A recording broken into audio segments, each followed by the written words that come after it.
Oh iya, Letna. Aku benar, hampir lupa. Aku menanyakan hal penting ini padamu. Apa itu sesat? Jejun, apakah kamu punya pacar? Hah? Hah, tidak, aku tidak punya siapapun di sini, kata sang MC. Hah, Kapten, apakah kamu berkencan dengan seseorang di sini? Ini, Brooke, nampaknya aku mengenangkan sesuatu hal yang buruk kepada dirinya. Mengapa aku menanyakan hal ini? Hah, lupakan saja, Jejun. Hah? Aku putus dengannya kemarin. Hah? Benarkah? Iya, aku sudah mengacaukannya kah, batin sang MC? Bagaimana cara memperbaikinya supaya percakapan kita ini nyambung lagi? Tidak lama kemudian komandannya ketawa-ketawa sendiri. Hah? Kenapa, Kapten? Hanya bercanda saja, Jejun. Itu sekitar 2 tahun yang lalu dan aku saat ini masih lajang alias tidak punya gebetan. Itu mengejutkanku saja, Komandan. Komandan, dengan kecantikan dan tubuh yang lumayan bagus, bagaimana mungkin dia masih jomblo, Kim Jae-jun, apa kamu memujiku, Apakah kamu mencoba menyanjungku dan juga merayuku? Bukan itu, Kapten. Hanya saja aku sedikit penasaran. Itulah sebabnya aku bertanya kepadamu. Kalau aku sudah kenal dia lebih awal, aku pasti sudah mencoba mengaku atau melakukan hal seperti itu. Di sini komandannya hanya terdiam saja. Mungkin benar, meskipun akhir-akhir ini merasa juga tidak mengajakku keluar. Apa yang terjadi? Tapi Jejun, apa yang kau katakan tadi? Udahlah, gak usah dipikirkan. Ayo kita lanjut ke minuman kita. Benar sekali. Oke, bagaimana kalau makanannya di sini ada daging sapi yang sudah siap? Baik, ayo kita. Minuman soda ini sangatlah nikmat. Kapten, ada apa? Tak lama kemudian, Manda dari Jejun ini mulai abok-abok dan bubuk di sembarangan tempat. Anjir, dia dari jauh, dia sangat cantik sekali. Komandan, kamu tidak apa-apa kan? Harap kau sadar kembali. Hei, bangun. Ini bukan tempat tidur dan bukan waktunya tempat bobo. Jika dia tertidur di sini, bagaimana ini terjadi? Di sini Jejun pun hanya mukanya memerah, membayangkan pikirannya di atas normal. Apakah ini tampaknya ia tidak memiliki daya tahan terhadap Mer? Sepertinya ia kira seperti itu. Aku sebaiknya tidur dulu di kamarku. Iya, benar Kapten, jangan tidur sembarangan seperti itu. Ayo, aku antar ke sana. Dan sambil memapahnya untuk ke tempat bobo, sini Jejun pikirannya pun tambah di atas normal. Dan semuanya dirual nurul. Karena godaan yang semakin lambung. Bagaimana ini? Tapi bukankah dia sedikit ceroboh akhir-akhir ini? Alah anjir, kenapa jalannya juga mencong-mencong kayak gini? Komandan, hati-hati, di depanmu ada bangku. Nampaknya di sini Jejun pun tidak sengaja untuk menyentuh gandul-gandulnya itu. Aku mohon maaf, ini benar-benar kecelakaan, Komandan. Tidak apa-apa Jejun, ayo aku ingin tidur. Itulah tempat tidurnya. Baik kalau gitu silakan bobo di sini. Aku pulang dulu, Kapten.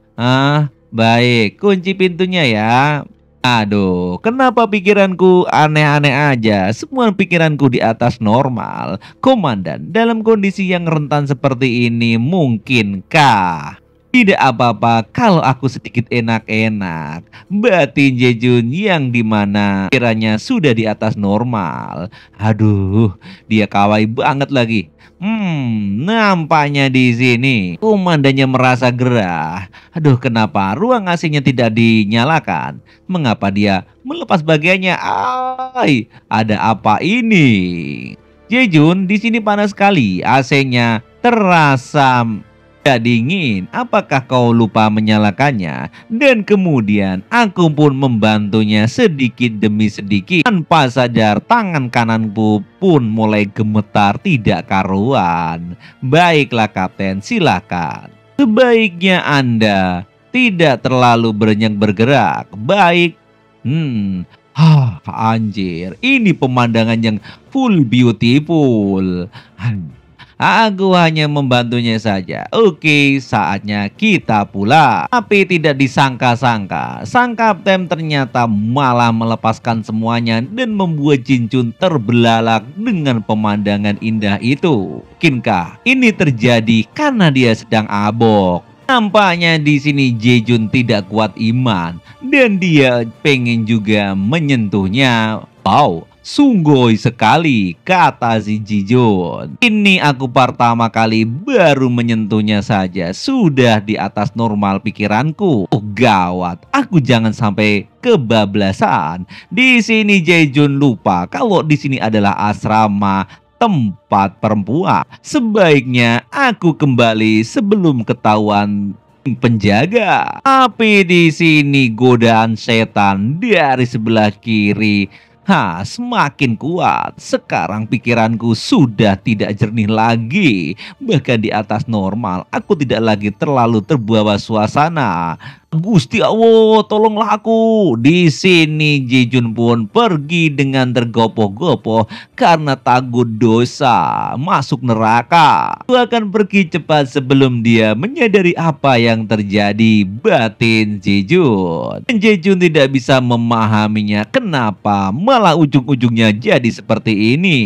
Biasanya aku berada di camp laki-laki. Aku tidak sering melihat seperti ini. Aku hanya takut dilaporkan oleh komandan saja. Tapi di luar nalar yang disadari oleh Jejun, ternyata ibu komandan sangat mencintai sang MC. Bahkan karena di malam itu Jejun tidak menanggapi perasaannya. Ibu komandan melampiaskannya sendiri saja. Ini semua sayang disayangkan, dasar anak bau bawa. Time skip terjadi di sini seminggu kemudian setelah kejadian itu. Nampaknya Jejun sangat sibuk mengerjakan proposal di dalam kantornya. Kapten Jenpo, ayo kita makan. Para eksekutif lainnya akan datang langsung ke restoran dari luar loh. Bagaimana kalau kita ke sana duluan? Ajak dari Sersan Mayor Minju. Benarkah ibu? Wow, apa yang akan terjadi pada komandan kita? Aku tidak tahu. Komandan satuan makan bersama komandan batalio. Cepat kita pergi, kalau kita datang terlambat, semua orang pasti sudah makan semuanya dan kita tertinggal. Ya, ayo berangkat Bu, kita ke sana. Komandan satuan ya. Aduh, untungnya tampaknya dia tidak tahu apapun tentang apa yang terjadi hari itu. Mungkin ini menyelamatkanku. Lapor, maaf aku menelponmu lalu tertidur duluan. Tidak apa-apa, iya. Dan mereka pun saling pura-pura tidak terjadi apa-apa. Aku juga membiarkan topik mengalir seolah-olah tidak terjadi apa-apa, kata si Jejun. Di sini jam 1:30, waktunya makan siang. Komandan, tolong sajikan banyak dagingnya ya dan sedikit sayurnya. Ibu, kalau kurang sayur itu kurang baik. Iya ya, baiklah.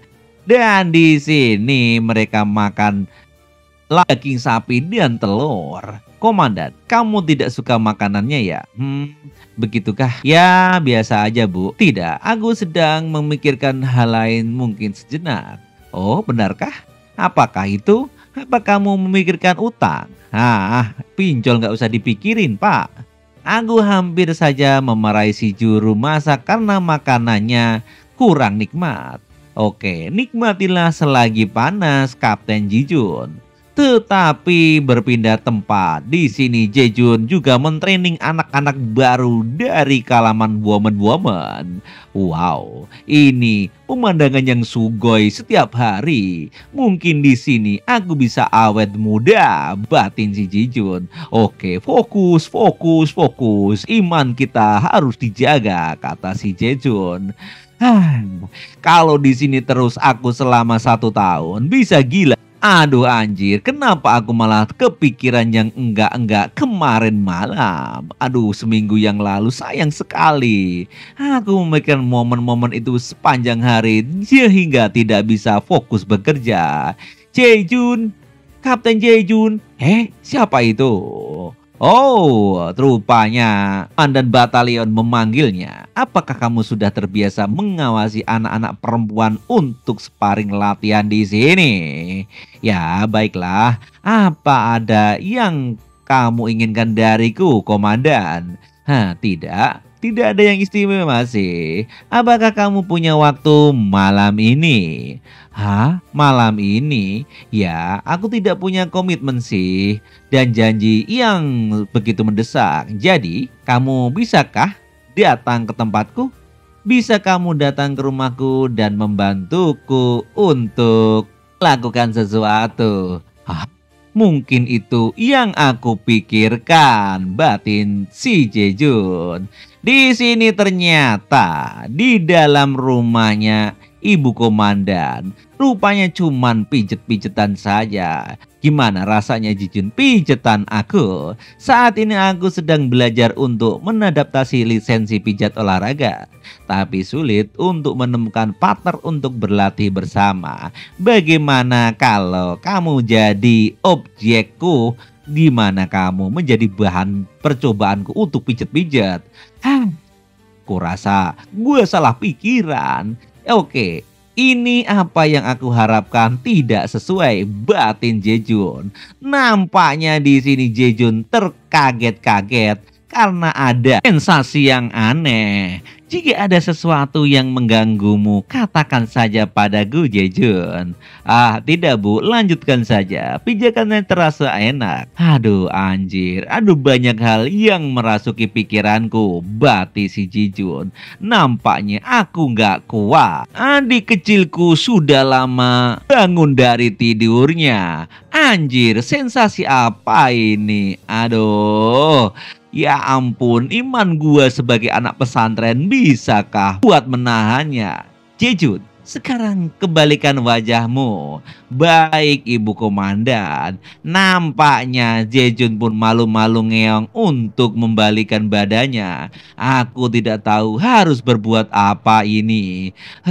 Anjir, ya udahlah, jalanin aja. Bagaimana kamu bisa menanggung yang aku gosok seperti ini, batin si Jeju? Dari menahan pikirannya di atas normal, dia pun membalikkan badan. Baik, akan aku mencobanya berbalik badan. Lah, ternyata sangka tidak disangka. Persenjataan yang ada di kantongnya si Jejun mulai panas. Anjir, apaan ini? Aku sudah menahannya. Aku sedang dalam keadaan kacau. Rupanya di sini Ibu Komandan hanya tersenyum saja melihat pistol si Jejun yang tidak dimasukkan. Baiklah kalau begitu aku pura-pura bodoh aja, kata si Jejun. Sekarang apakah kamu nyadari kesalahanmu? Ini kenapa senjatanya keluar-keluar? Jejun, kenapa kamu begitu takut? Apakah kamu takut bersalah? Apa kamu benar-benar berpikir aku menelponmu ke sini untuknya sekedar uji coba? Jadi, apakah kamu suka pijatanku, Beri menahan. Jejun menjawab, ya, terasa lebih nikmat. Jejun, bagaimana pijatanku, Apanya, Bu? Pijatan gua ternyata. Jika seorang wanita tertarik, bagaimana? Apakah kamu pikir aku di sini hanya untuk melakukan itu aja? Meski begitu, aku adalah komandan unit. Kamu mengerti? Apakah ada seorang pria yang menolak dan bisa mempertahankan imannya kalau seperti ini? Baguslah kalau begitu. Tolong, Bu, pelorku isi kembali karena memang senjatanya masih kosong. Baiklah Jijun, karena pelornya sangat berbahaya. Bagaimana kalau kita kasih peredam supaya aman? Nampaknya ibu komandan pun ngasih peredam supaya pistolnya tidak terdengar oleh orang lain. Jun, hari ini adalah hari yang berbahaya. Jadi harap kamu bersabar ya. Dan juga senjatamu itu harus dikasih peredam supaya tidak bunyi kemana-mana. Jadi hari ini kita coba tes senjatamu bagaimana. Baik Ibu, kalau begitu silahkan saja. Nampaknya mukanya Jejun ringis tak tertahankan karena pistolnya dikasih peredam. Ini hari Jejun merasakan pertama kali menembak. Dan bagaimana rasanya setelah aku menembak sekali? Oh, luar biasa. Sampai tembus kemana-mana Jejun. Luar biasa, pistolmu ini membutuhkan magazin yang sangat besar. Pistol ini pasti burunya tidak dijual di toko kelontong. Dani, apa yang dia katakan? Dengan perkataan itu, aku semakin terpacu untuk mengeluarkan seluruh peluru yang ada di dalam pistolku. Ketika aku mendengar hal-hal seperti itu, pikiranku langsung aja error dan langsung abnormal. Nampaknya ibu komandan terkaget-kaget dengan pistolnya Jeju yang semakin lama semakin panas. Oh, skillmu makin lama makin hebat Jejun. Aku semakin tidak tahan lagi. Keterampilan menembakmu kini jadi semakin lihat. Oh, benarkah Ibu? Kalau gitu, aku tidak akan ragu-ragu lagi untuk menembakmu. Komandan, tampaknya peluruku sudah mau habis. Aku tidak kuat lagi untuk menahannya. Tapi Jejun, tembakanmu ada juga yang sangat meleset. Bagaimana kalau perbaharui teknikmu dan kita coba satu kali lagi? Baiklah Ibu, kita coba sekali lagi. Nampaknya Jejun sudah kehabisan kata-kata karena tekniknya kurang bagus. Ya Ibu, baiklah kalau begitu. Di sini Jejun pun gemetaran karena mengeluarkan seluruh kemampuannya. Baiklah Jejun, mungkin latihannya sumpah sampai di sini dulu dan kita lanjutkan lain kali. Oke, kalau gitu kita pulang dan kita coba makan dulu. Nampaknya mereka pun latihannya berakhir sampai di situ. Oke, segitu aja. Bila kalian suka, silakan like dan komen. Kalau rame, admin lanjutin cerita Jejun yang menjalankan tugas di barak wanita. See you next time.